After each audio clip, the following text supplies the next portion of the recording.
So I often find that my 2 years so far studying philosophy has been an exercise in learning to live without answers. But as a friend of mine quite eloquently summed up, if you are lucky, it sometimes tells you what the right questions are.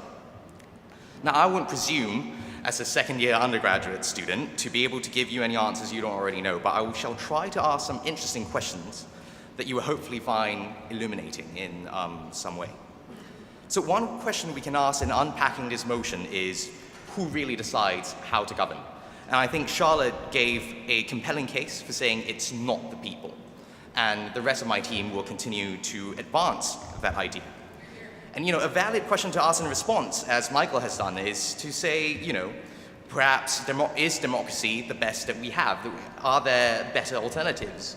Another question is maybe that democratic regimes have the best guarantee of progress, right?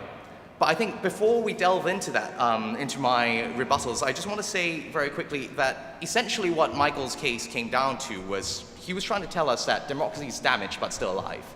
The question of how many times do we have to stab it before it's dead, right? And he didn't really answer the question. I want to say, clarify now very clearly that our team is quite clear to say that we think democracy dies and is dead when power no longer lies with the people, or, as I shall continue to elaborate in my speech, when democracy has changed its face so drastically that we no longer recognize it from what it was before, right? So to this idea that democracy works and we've never had better, well, I think a lot of the successes that Michael seems to be implying we can attribute to democracy isn't really democracy's work, right? For example, we didn't hear many examples, but let's talk about, say, peace or technological advancement. No, thank you. That's not really the job of democracy, is it? That was done by capitalism, by very creative, innovative individuals, right? The fact that we refuse to bomb Japan because Japan makes our cars, that's a free market and global trade. That's not really democracy. So I don't think it's fair for Michael to try to say that, democracy has brought us all of these advantages, no thank you, and therefore democracy is the best thing we've ever had and we can never have better. I shall continue to elaborate on this in my speech, no thank you. So the question I want to ask is the question of how our understanding of democracy has changed in the last couple of decades and whether or not we can really still call it the same thing say it's the same thing as it was before. Specifically, I want to talk about the assumption made by democracy that its procedures and its institutions are a panacea. And we used to think this, right? We did. We say, a problem in the Middle East, take 2 doses of democracy a day with plenty of water, mission accomplished. That was what we used to think. No, thank you. We used to think that democracy is a necessary and sufficient condition for economic progress, personal liberties and human rights, and improvements in quality of life. But we see now that is not the case. Question. No, thank you. I'm not very familiar with this format of debating, I have to say, the Transatlantic Debating Association's rules. And I have a scripted joke here. My teammates assured me that it would be incredibly funny to the audience, so if I don't get any laughs, I shall be very cross at them.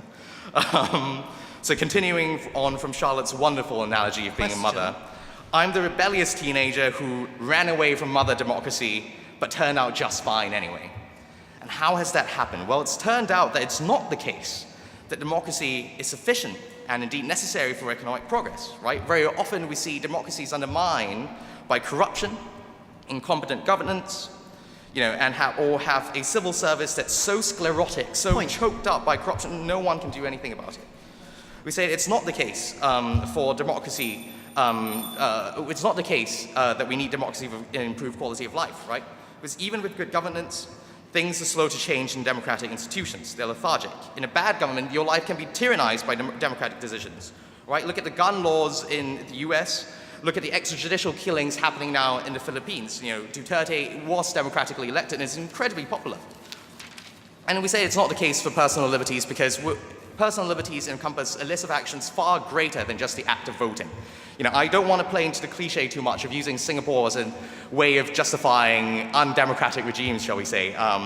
But it's true, right? I can take a walk in the park at night, take money out from an ATM after dark without having to fear for my life. I can do just as much at home in Singapore as I can do in London or in Oxford. I can run errands with more confidence and more trust in the rule of law. All of these things that democracy used to claim as something exclusive to its domain are and not shared by any other regimes are no longer so. Right? And we know this. So I don't want to end off on too gloomy a note because I know I have to end off now, but democracy with all its presumptions has visited a lot of hurt and suffering to many parts of the world. Being able to captain your own life is important, but naive democracy hardly helped it anyway. This death has allowed us to develop a more complex and more accurate model of the world, and that in turn will help us better the lives of many more. That's something many do here professionally. I think that's why you agree with me that these changes in our understanding are significant, because they prescribe significantly different actions. What democracy was is dead, and that's a good thing. Thank you.